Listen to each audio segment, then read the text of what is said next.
간만에 눈이 많이 왔네요. 눈 좀 밟아볼까요?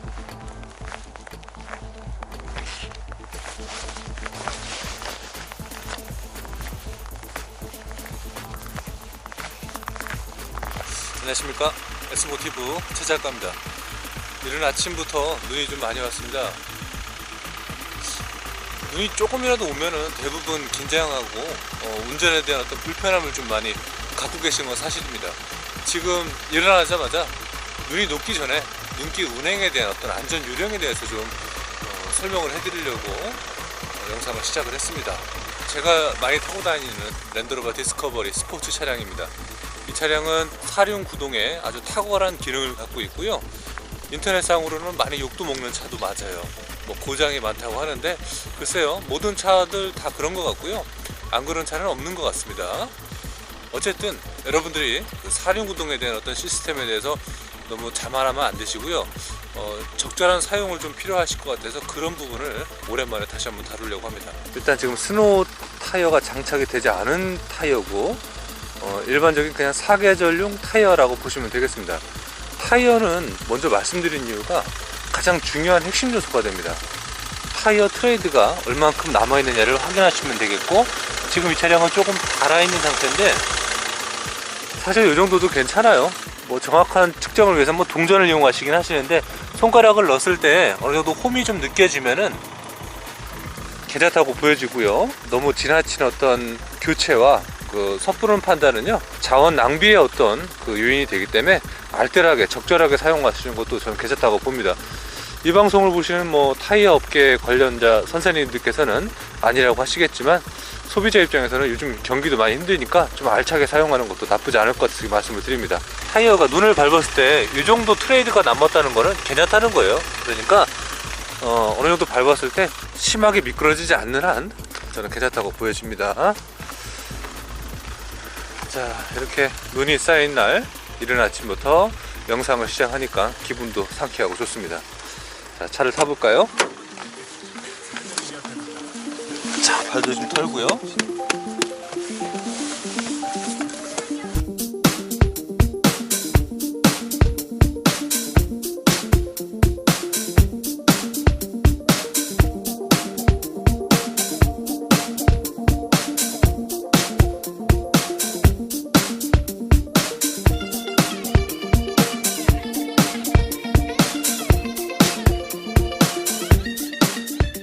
랜드로버 같은 경우는 트랙션 컨트롤 장치가 잘 개입이 됩니다. 쉽게 얘기해서요, 이 차량을 탔을 때 이 사륜 시스템이 적절히 잘 분배가 된다는 거죠. 로우 트랙션 출발, 뭐 이렇게 뭐 활성화되는 부분도 따로 있고 그러는데 기본적으로 다 개입이 돼요. 오프로드 정보는 또 어떻게 나오고, 디퍼런셜 센터 락이라고 그래갖고요, 전륜과 후륜이 있습니다. 이때 잘 배분을 하고요, 일종의 이 사륜들을 한 번에 묶거나 풀거나 하는 그런 기능이라고 보시면 되겠습니다. 하지만 여기에 더불어서 바퀴 하나하나를 따로따로 돌게 해줍니다. 그래서 우리가 보통 미끄러울 때 두 발로 서서 걸어갈 때 위험하잖아요. 네 발로 걷는 것과 그런 차이가 있는데, 이 네 발로 걷는 것도 국산 일부 브랜드 같은 경우는 두 개씩 움직입니다. 그러니까 앞에 팔, 뒤에 다리 움직이게 되면은 옛날에 그 기억하실지 모르겠습니다. 그 펌프로 된 그 말 점프하는 막 그런 거 있어요. 점프해서 가는 그런 느낌으로 사륜 구동을 사용하게 되는데 정말 탈출을 못하는 경우도 있습니다. 그래서 이 친구 같은 경우는 바퀴를 따로따로 놀게 하는 그런 기능을 갖고 있기 때문에 생각보다 유용하게 되고, 여기 또 모드가 또 여러 가지가 잡혀 있습니다. 그래서 일반적인 모드, 뭐 눈 스노우 모드, 그리고 다양한 지형에서 또 두 가지 선택할 수 있는 프로그램이 또 제공이 되기도 합니다. 그래서 이런 것들은 뭐 추가적으로 우리가 설정하는 건 아니고, 우리가 운행을 하다 보면은 거기에 맞게끔 능동적으로 얘가 대처를 해주는 그런 기능이라고 보시면 되겠죠. 한번 그럼 운행을 한번 해보도록 하겠습니다. 일단 제가 설정을 했더니 여기 타이어 모양이 또 미끄러워야 될 어떤 영역까지 또 지금 떴던 것 같아요. 바꿔서 출발을 해보면 현재 눈이 조금 녹았네요. 많이 아쉽네요. 대한민국에 요즘 눈이 많이 오질 않아요. 지금 얼만큼 이 센터락이 잠기고 풀리고 하는지 영역을 보여주게 되죠. 급브레이크 한번 밟아볼게요. 쫙 미끄러집니다. 다시 출발을 해보면 센터락을 분배를 해서 어느 정도 차등하게 공정하게 분배시켜서 미끄러움을 방지할 수 있는지 그런 부분들을 친구가 보여주고 있죠. 이 사륜 기술들을 많은 업체, 제조업체에서 시도하고 따라하고는 있습니다. 근데 사실 잘 안 되는 것도 사실이고요. 포드 같은 경우는 예전에 상당히 미끄럽네요 지금. 포드 차 같은 경우는 미국의 포드는 예전에 랜드로버를 잠시 인수했던 시기가 있습니다. 그때 랜드로버의 기술을 가지고 사륜을 많은 모티브를 영향을 얻어갔죠. 그래서 제가 이제 경험을 해보니까 나름 진짜 랜드로버 느낌이 날 정도로 사륜에 대한 시스템을 많이 보여주었어요. 하지만 시대가 거듭이 나면서 약간은 좀 다른 방향으로 지금은 또 독립이 됐지만 회사가 말이죠. 그런 느낌을 또 받습니다. 맞은편에 지금 신호를 이제 대기를 해야 되는데 벌써 이렇게 미끄럼 사고가 나서 이렇게 레카로 끌려가고 그렇게 되네요. 자, 이렇게 트럭들은 후륜 구동이기 때문에 되게 위험하고요. 지금 바닥을 한번 보여드리면요. 저쪽은 노면이 녹았는데 여기는 다 얼어있어요. 출발을 해보려면은 자, 이제 신호가 바뀌면 제가 한번 출발을 해볼게요. 이 차량은 일단 운행 속도하고 상관없이 능동적으로 사륜이 개입이 되고, 자 지금 미끄러졌는데 순간 잡아요. 요 잡는 시간이 굉장히 짧거든요. 그게 기술이라고 저는 보여집니다. 끝까지 돌리고 헛바퀴 돌고 로우 트랙션 출발 꺼짐이 됐습니다. 속도가 좀 올랐거든요. 지금 40km 됐고요. 이게 어느 순간에 땅을 파는 시기가 있어요. 일부 브랜드 같은 경우는 꼭 나쁘다는 건 아닙니다. 뭐 온오프 로드를 자유롭게 아우를 때 그것을 이제 컨트롤할 수 있는 요건에 적합하게 짜주는 게 제일 중요한 거니까 말이죠. 여러분 좀 일어나자마자 방송하니까 부담스럽긴 하네요. 제가 스스로가 이해해 주시고요.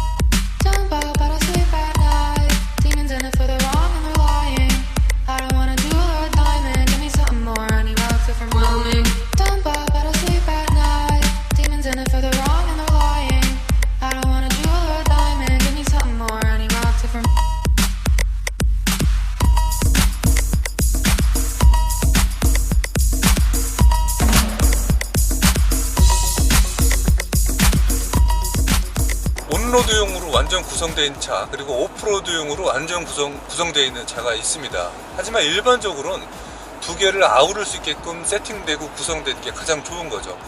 저는 그래서 이 차량을 선택을 했고 랜드로버 디스커버리 스포츠를 상당히 오랫동안 지금 타고 있습니다. 제가 출장과 여러가지 업무가 많은데 그때 상당히 도움을 주는 차량은 맞아요. 많은 인터넷상에서 이거 굉장히 먹죠. 저기 가는 랜드로버가 있으면 지금 정비하고 수리하러 간다, 뭐 그렇게 생각할 수도 있습니다. 뭐 부러워서 그럴 수도 있겠고, 그리고 전자장치가 워낙 예민합니다. 그래서 조금만 문제되면 경고등이 뜨거든요. 그런 문제 때문에 많이들 하시는 것 같고, 일부 분들은 진짜로 차를 잘못 만난 경우도 있습니다. 근데 통계적으로 본다면요, 모든 제조사에 그런 차량이 없을 수는 없습니다. 그래서 제가 랜드로버를 타고 있어서 옹호하는 건 아니고 나쁜 점도 분명히 있습니다. 저 지금 그 연료 필터, 그 수분 센서에 그 수분이 계속 얼어서 영하 한 7도 떨어지면은 퍼포먼스 제한이 뜨거든요. 그래서 제가 이제 25일날 이번 달 교체 신청해놨어요. 물론 5년에 10만까지는 5년에 20만이었군요. 무상 보증이 되니까 그때까지는 뭐 걱정은 없을 것 같고, 어쨌든 대한민국에서 평균적으로 다양한 기능들이 있지만 오늘 눈도 오고 지금 온로드로 들어오니까 다 녹았어요. 이제 여기서부터는 이제 사륜에 대한 어떤 기능들이 무의미해질 것 같아 갖고 잠시 후에 또 눈이 있는 곳에 가면은 제가 또 다시 한번 카메라 눌러볼게요.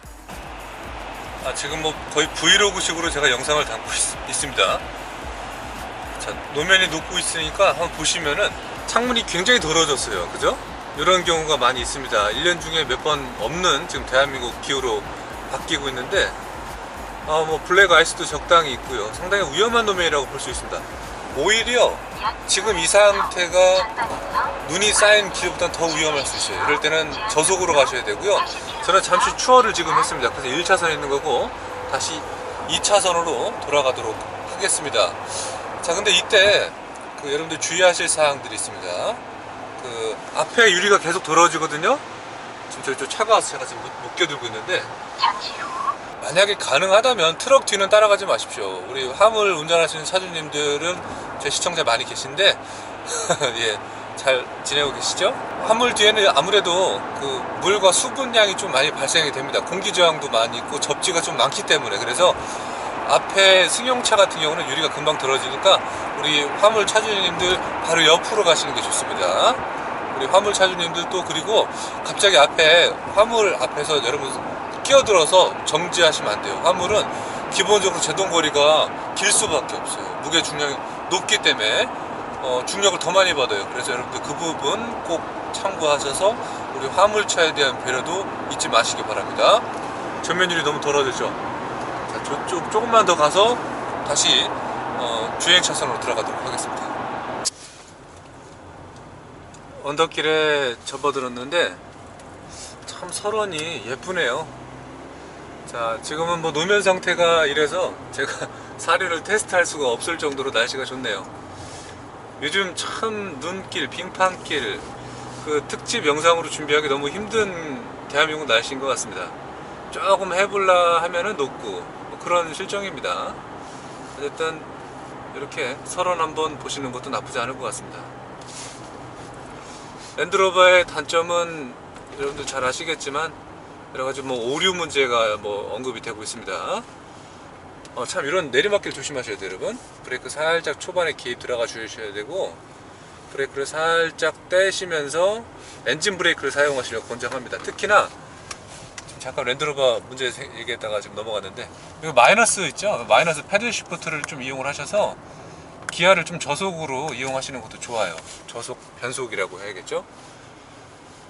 이 친구는 이제 경고장치가 좀 예민합니다. 그래서 경고장치가 수시로 뜨고 꺼지고 어떤 꺼지질 않죠. 그런 문제 때문에 많이 있는데, 저는 그 부분은 인정을 합니다. 경고에 대한 어떤 부분들을 좀 이렇게 능동적으로 대처를 해야 되는데 그냥 밀어내기 식으로 많이 띄우더라고요. 지금은 타이어 경고와 그리고 영하의 날씨, 노면이 좀 얼어있다라는 경고가 2개가 지금 노란색이 보이실 겁니다. 3개죠, 3개. 느낌표까지 포함해서. 더 많은 눈이 내리지 않아서 다소 아쉬움은 남았습니다. 다음에 기회가 되면 눈길 운전 요령과 좀 더 깊은, 좀 더 다양한 정보를 담도록 하겠습니다. 코로나 바이러스 각별히 주의하시고요. 다음 시간에 다른 내용과 다른 정보를 가지고 찾아뵙도록 하겠습니다. 지금까지 카트남 최잘거였습니다. 감사합니다.